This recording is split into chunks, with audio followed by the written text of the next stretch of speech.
Hi, boys and girls. This week you are going to learn division algorithm. You are going to start here with the explanation. If you did, you should be hearing me right now.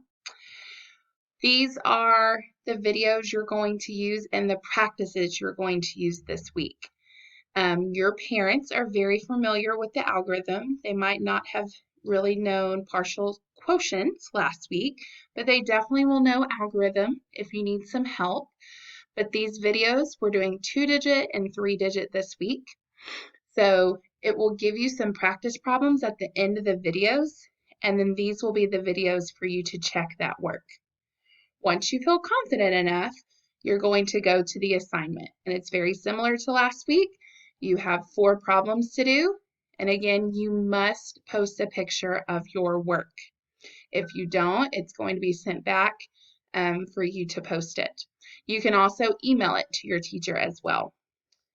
Don't forget, you have Education Galaxy, Imagine Math, and Imagine Math Facts. Once you're done watching this video, go to the introduction slide, and you're going to insert an arrow down at the bottom. Have a great week.